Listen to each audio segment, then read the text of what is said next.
Good morning, Professor Garlic. How wonderful it is to see you again, Lenora dear. Oh, here. You'll need these for today's class. A little treat for your auntie. Ah, hello. Class, please welcome the newest rose in our garden. We do look forward to growing together. How thrilling it is to have everyone back together again. This year will be filled with enchantment and excitement, but the most important thing cultivated in herbology is knowledge. The prudent herbologist is no more afraid of the venomous tentacular than the bouncing bulb. Let's see if we can't make our fibrous friends a bit more comfortable, shall we? First, let's protect our ears.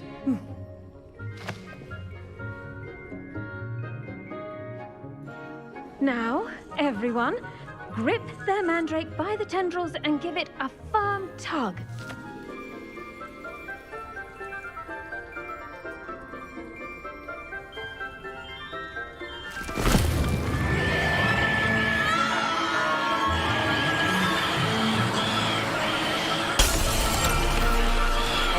Quickly, place your mandrake in the new pot and cut out the soil.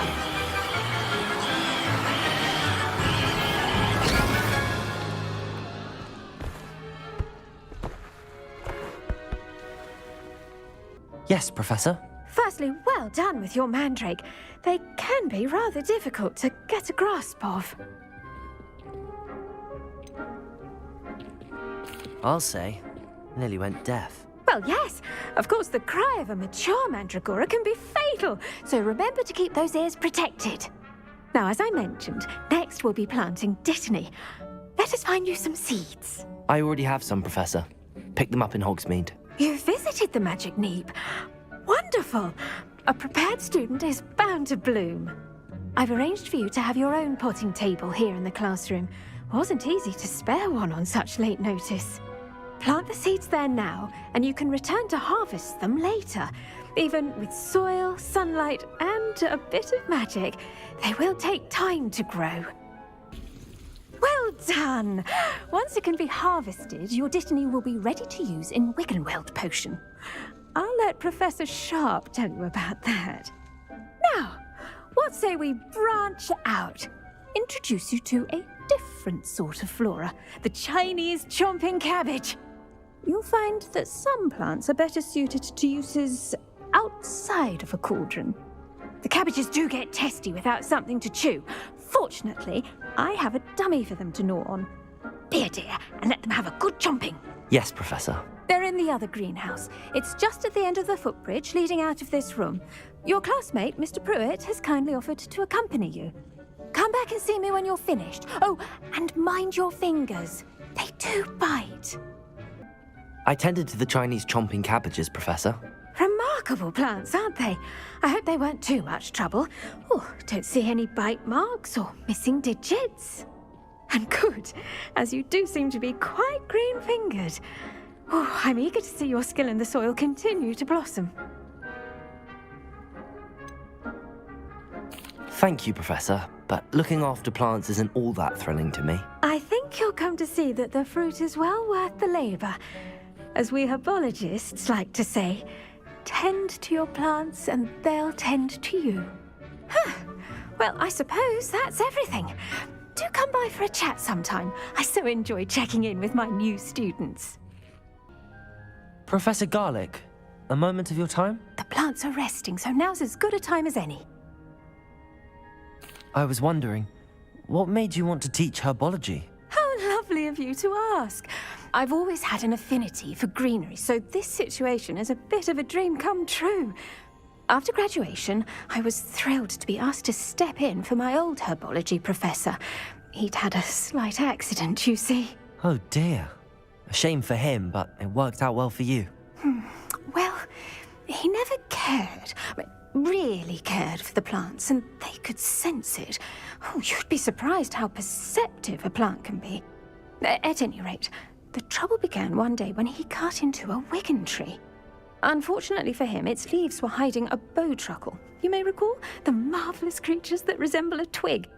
The little beast gouged the professor's eyes quite fiercely, but terrifying, I'd imagine. Likely for the professor, too. And that's when you took over as the herbology professor? Well, not quite. After 3 weeks at St. Mungo's, my predecessor regained a tiny bit of his eyesight. He insisted on returning to the greenhouse. Within a week, he claims by accident, kicked a Chinese chomping cabbage, so it was back to St. Mungo's for him. A fair bit of bad luck there, I'd say. Well, I felt awful for him, but I dare say I felt a bit more sympathy for the cabbage. Upon his discharge from the hospital, his indifference to plants had turned to utter disdain. He lost what little patience he had left with a particularly temperamental venomous tentacula and, well, his resulting leave of absence continues to this day. I had no idea. How awful. Last I heard, he'd gone to Romania. As rumour would have it, he developed a sudden interest in dragons. One can only hope he found more happiness working with them than he did with Flora. Ha! Lovely speaking with you. Have a wonderful day. Oh, and remember, be kind to your Wigan trees. Perhaps a hybrid. Bouncing tentacula. I've finished the activities you assigned me, Professor Garlick.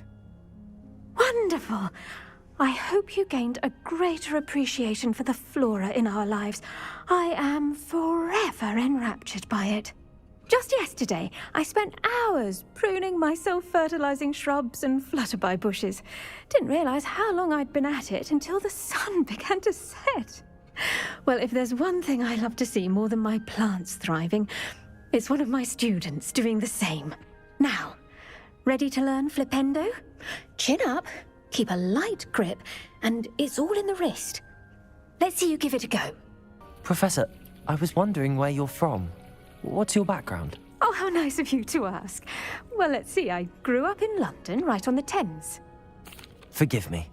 I was sure you must have been raised in the countryside. I used to dream of just that. But it wasn't until I came to Hogwarts that I felt truly at home. Mind you, it did take some time, and whilst it is my fervent hope that each student eventually feels as at home here as I do, it is not always the case. I suppose that makes sense. Well, we each bloom differently, don't we? Some of us, like Devil's Snare, thrive in the shadows, whilst others crave the attention of a bouncing bulb.